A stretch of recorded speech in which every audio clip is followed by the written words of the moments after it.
Rate of change of a triangle. Consider a right triangle with edges x, y, and z.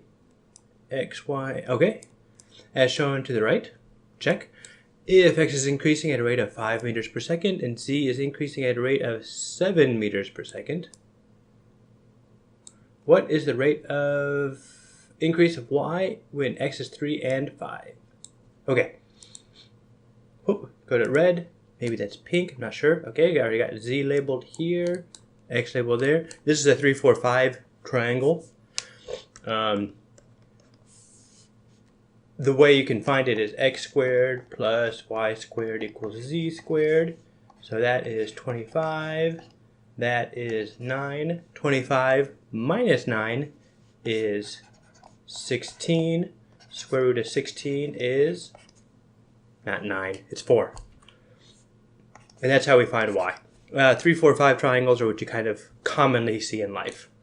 Okay, so with that in mind, we're trying to find x is increasing. What is the rate of change of y? So we're trying to find dy dt maybe? dy dt. So we'll take an equation that we know, which in this case is the Pythagorean Theorem.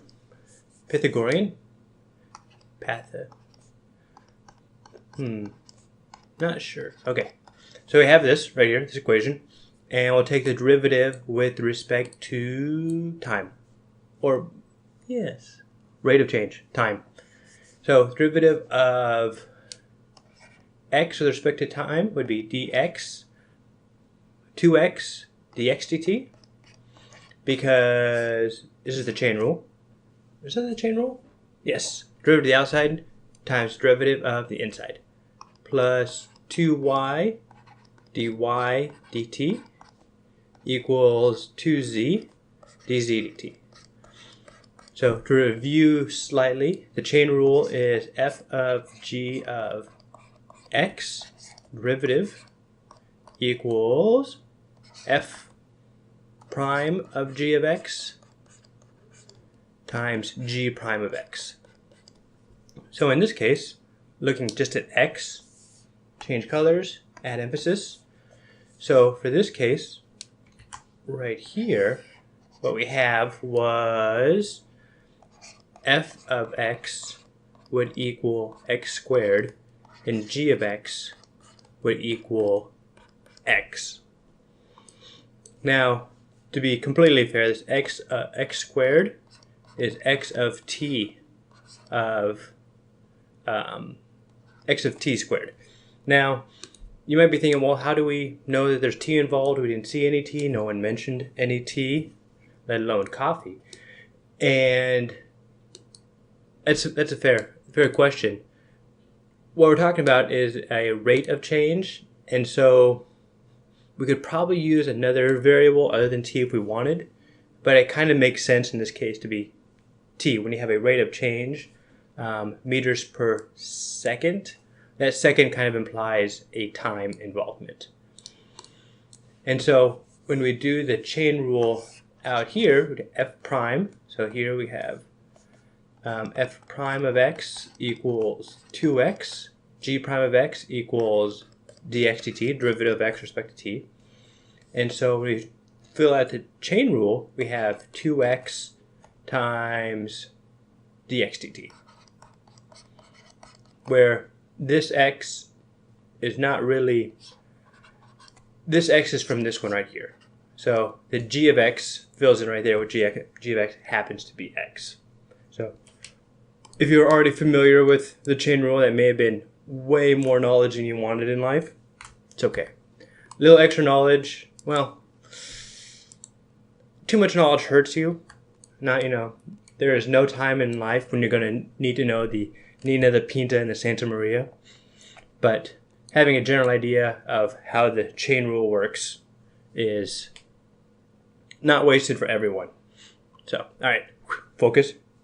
All right, so we have our equation here that we got, which is the derivative of the Pythagorean theorem with respect to time. We take this and we plug in the numbers that we know. So Z is, do a little arrow here, 7 meters per second. And X is 5 meters per second. Okay, so now we should have everything. So 2 times X, which is 3, times the rate of change, which is 5, plus 2 times Y, which is 4, times dy dt, which is our mystery, what we want to find. Is that what we want to find? Find the rate of increase of Y, yes. And we know that that will equal 2 times Z, which is 5, times, wait a sec, 7. Okay, so 2 times 3 is 6, times 5 is 30, plus 8 dy dt, equals 2 times 5 is 10. Is it really 10? It's 10. Times 7 will be 70. Simplifying slightly, we get 8 dy dt.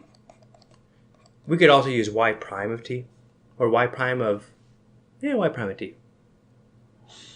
equals 40, which is 70 minus 30, dy dt equals 5. And this will be measured in meters per second. So we come over here, 5 meters per second. And I know I took more than like 2 minutes on that, so you're not going to have as much time or as much leisure as I took. But that's the general idea. So the idea with this problem is, all right, you have a triangle. What do we know about triangles? You might be like, well, area of a triangle is 1/2 base times height, which is true, but not really useful here because we're not talking about area. So what you do know is the Pythagorean Theorem, x squared plus y squared equals z squared. You take the derivative with respect to time, have to use the chain rule, and after that then you just plug in what you know, and there's only one part that you don't know, and you solve for that. So that is rate of change of a triangle.